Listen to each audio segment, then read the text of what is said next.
Olá, cientistas, sejam muito bem-vindos ao Laboratório na Real, nosso canal no YouTube para falarmos sobre os assuntos de laboratório. Eu sou o Bruno Tebaldi e hoje nós vamos começar a falar sobre lesões intraepiteliais.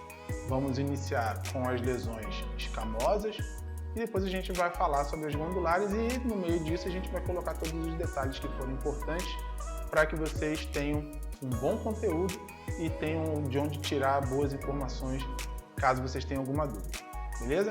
Antes da gente começar, não esquece do básico, que é deixar o like no vídeo, se inscreve no canal, ativa o sininho para receber as notificações e aí coloca o jaleco para a gente entrar para o laboratório.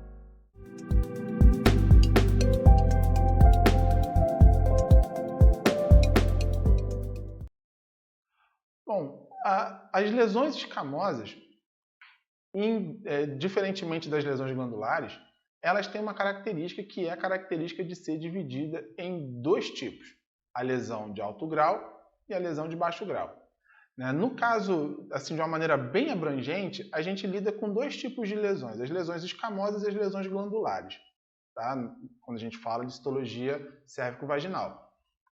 E essas lesões escamosas, diferentemente das lesões glandulares, são divididas dessa forma porque o epitélio escamoso é um epitélio estratificado.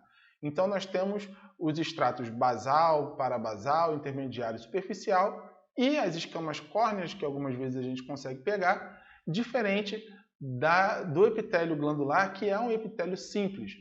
Então, quando a gente tem uma lesão no epitélio glandular, a gente já tem sempre uma lesão de alto grau. As lesões glandulares sempre serão consideradas de alto grau, ao passo que as lesões escamosas podem ser consideradas de baixo grau e de alto grau. Quando a gente tem algumas atipias que nem são reativas, mas também não são malignas, ela está ali meio em cima do muro, a gente tem as atipias de significado indeterminado, que na lesão escamosa nós chamamos de ASC e na lesão glandular nós chamamos de AGC. Então, antigamente era ASCUS e AGOS, hoje em dia a gente não usa mais. Então, a gente vai usar o ASC-US e o ASC-H nas lesões escamosas e nós vamos utilizar o AGC-SOI e o AGC-NEL nas lesões glandulares. E aí a gente vai também falar um pouquinho sobre essas nomenclaturas. A nomenclatura que eu normalmente utilizo é a nomenclatura de Bethesda, mas algumas pessoas utilizam a nomenclatura brasileira para laudos citopatológicos, que também não tem o menor problema, mas aqui a gente vai falar mais da nomenclatura de Bethesda. Tranquilo? Então a gente vai começar falando sobre as lesões escamosas, depois a gente vai falar sobre o ASC-US e o ASC-H, porque para mim, quando a gente entende o que é a lesão, a gente também consegue entender com mais facilidade o que não é ainda uma lesão, é uma pré-lesão, vamos dizer assim, né? Então, quando você estiver acostumado a identificar, a entender o que é a lesão, o ASC-US e o ASC-H vem com mais tranquilidade. Da mesma maneira, quando a gente for lá para o glandular, nós vamos falar sobre adenocarcinoma in situ e invasor e depois a gente vai falar sobre os AGCs para a gente conseguir fechar toda essa gama de lesões. Aí a gente entra para o carcinoma invasor, com todas as suas características, o adenocarcinoma invasor com as suas características, e a gente vai colocar tudo isso nas suas devidas caixas e a gente vai discorrer sobre cada um deles tranquilamente. Uma coisa que a gente precisa lembrar em relação agora, entrando já nas lesões escamosas. Como a gente tem a lesão de alto grau e baixo grau, a gente não libera o tipo do HPV, tá? A gente só libera o tipo da lesão. Quem vai dizer o tipo do HPV são os testes imunohistoquímicos. Eles é que têm essa pretensão. Hoje, né, a gente tem os testes de PCR, os moleculares, para poder observar isso. Mas a gente só vai poder dizer se a lesão está apresentando características de alto grau ou de baixo grau, no caso das lesões escamosas. Quando a gente fala da lesão escamosa, a gente está também levando em consideração a altura, né, o estrato onde ele está. Células intermediárias e superficiais estão correlacionadas às lesões de baixo grau. Células parabasais e basais estão relacionadas às lesões de alto grau. Células metaplásicas podem estar relacionadas a lesões de alto grau ou de baixo grau, dependendo de suas características e das atipias que elas têm. Tranquilo? Por que a gente tem essa diferenciação de alto e baixo grau na célula escamosa? Por que não pode ser um tipo de lesão só para todo mundo? Porque as lesões de baixo grau, a tendência é que elas regridam. Porque muitas vezes vai ser provocado por um HPV de baixo risco. Então, depois, o próprio sistema imunológico dá conta. Por isso que quando a gente tem uma pessoa apresentando uma lesão de baixo grau, não se faz biópsia logo de cara. Se faz um aguardo de 6 meses, essa pessoa retorna, faz uma nova coleta para saber se a lesão está lá e, na maioria das vezes, a lesão já não se apresenta mais. Então, nós chamamos isso de lesão de baixo grau. A maturação celular é preservada e, por estar no terço mais superior, na parte mais superior desse epitélio, desse extrato, a possibilidade da invasão é menor, porque as células imaturas elas vão apresentar a sua conformação normal, elas não vão estar apresentando atipias, apenas na parte superior desse extrato, desse epitélio. Então, a gente diz que isso é uma lesão de baixo grau. A lesão de alto grau é o oposto.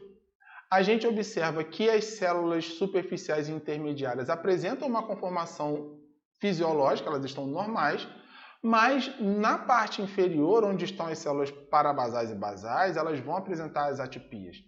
E essas células parabasais e basais são as células que estão mais próximas do tecido conjuntivo.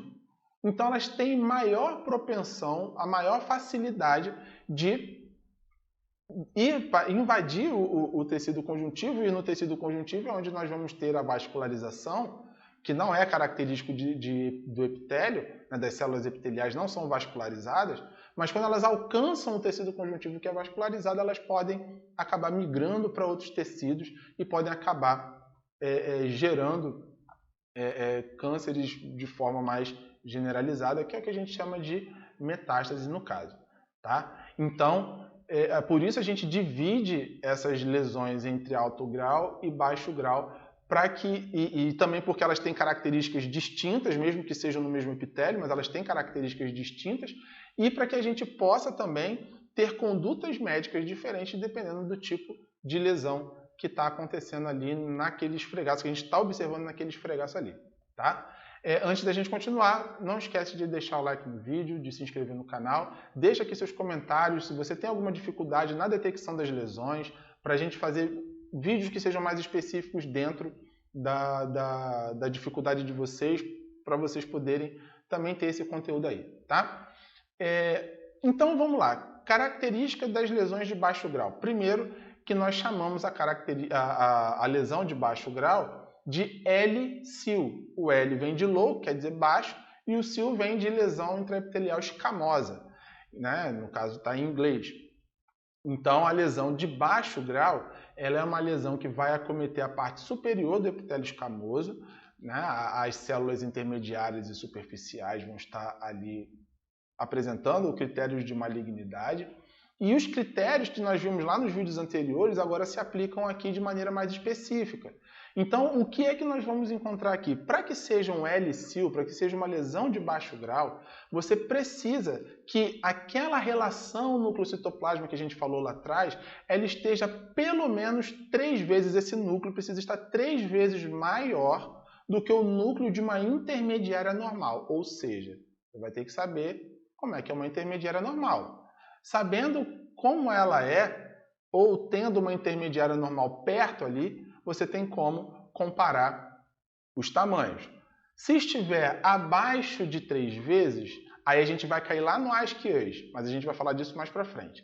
Mas 3 vezes, acima de 3 vezes o núcleo de uma intermediária normal, você já tem um critério para a lesão de baixo grau. Lembrando que, para você ter uma lesão de fato, tanto de alto grau como de baixo grau, você precisa ter no mínimo 3 critérios de malignidade em uma única célula e precisa de várias células apresentando pelo menos 3 atipias cada uma delas. Então não adianta você achar uma célula com as 3 atipias ou até mais e liberar uma lesão. Você precisa ter qualidade. O que seria a qualidade? As atipias dentro de uma única célula. Você tem várias atipias numa célula só. E a quantidade? Várias células apresentando todas essas atipias. Tá? Então você precisa disso para conseguir liberar a lesão. Se você tiver menos do que isso, aí entra na questão das atipias de significado indeterminado, que a gente vai ver mais para frente. Tá? Então, uma das características é o aumento nuclear 3 vezes ou acima de 3 vezes o tamanho de uma célula, de um núcleo de uma célula intermediária normal. Tá? A relação núcleo-citoplasmática tende a ficar preservada porque o citoplasma pode aumentar de tamanho. Então, eu posso ter uma célula intermediária superficial apresentando um tamanho nuclear maior, mas também apresentando uma área citoplasmática aumentada. Mas posso ter células, sim, de citoplasma de tamanho normal e o núcleo aumentado, apresentando uma alta relação núcleo-citoplasma também. Porém, nesse caso da lesão de baixo grau, a borda nuclear ela é mais distante da borda citoplasmática, diferente das lesões de alto grau. Quando a gente chega lá, a gente vai ver isso. Tá?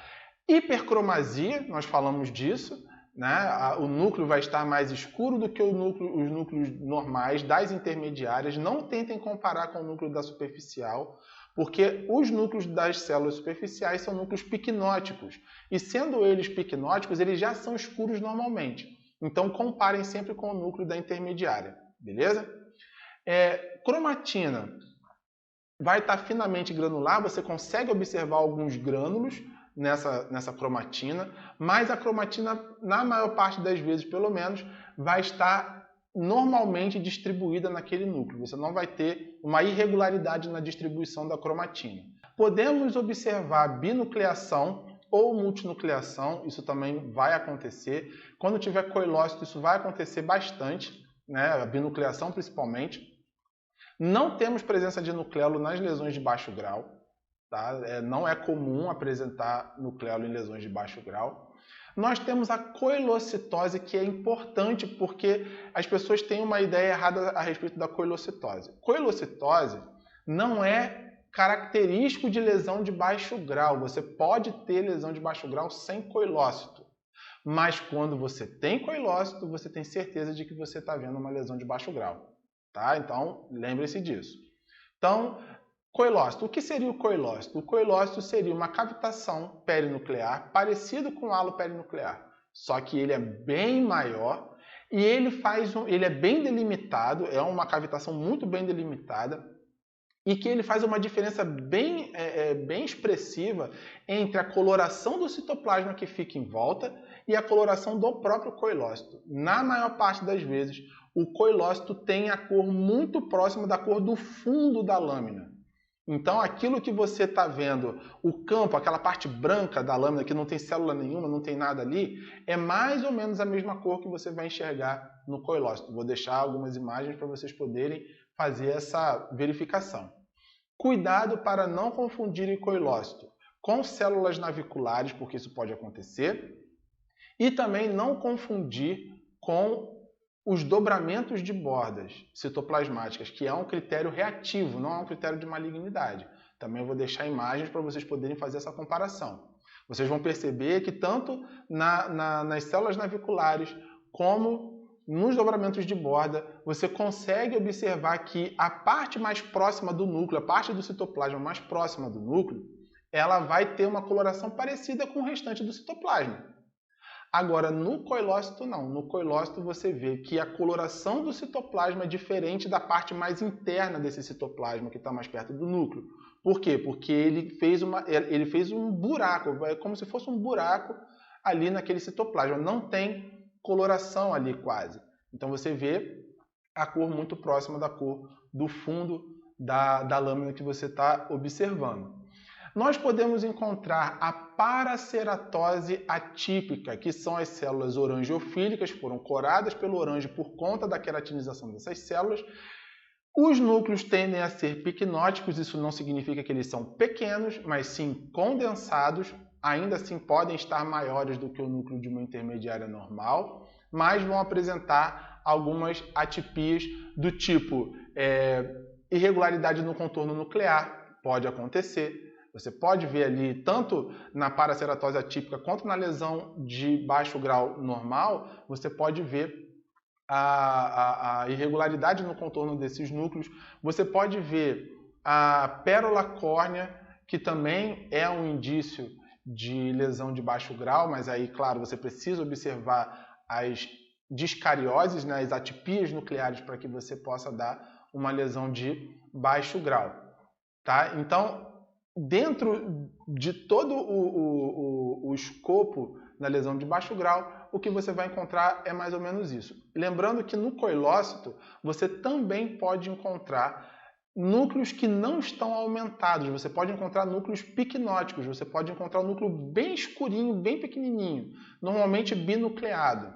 Tá? Mas o coilócito é muito característico, ele vai te ajudar para você liberar uma lesão de baixo grau. Então, quando a gente está diante dessas atipias, lembrando, você precisa ter pelo menos 3 atipias para conseguir liberar uma lesão de baixo grau. Então, vamos lá. Aumento de relação núcleo-citoplasma, binucleação e multinucleação, cromatina finamente granular, não tem nucleolo, né? Mas pode ter o coilócito, as células orangiofílicas, que são a paraceratose atípica, hipercromasia, nós também vamos observar. Então, a relação núcleo-citoplasma tende a estar um pouco aumentada também. Então, a gente tem bem mais de 3 critérios para contar. Então, você encontrou 3 ou mais critérios em uma única célula. E várias células com esses mesmos critérios, você consegue liberar uma lesão de baixo grau. Beleza? Pessoal, vou ficando por aqui. Obrigado pela atenção de vocês. Não esquece de deixar o like no vídeo, de ativar o sininho para receber as notificações. E comenta aqui o que mais você quer saber a respeito das lesões intraepiteliais para a gente poder fazer os vídeos mais específicos para vocês. Compartilhe esse vídeo com a maior quantidade de pessoas que vocês puderem, para que esse conteúdo possa chegar a pessoas também que estejam procurando por esse tipo de informação. Beleza? Muito obrigado e até a próxima.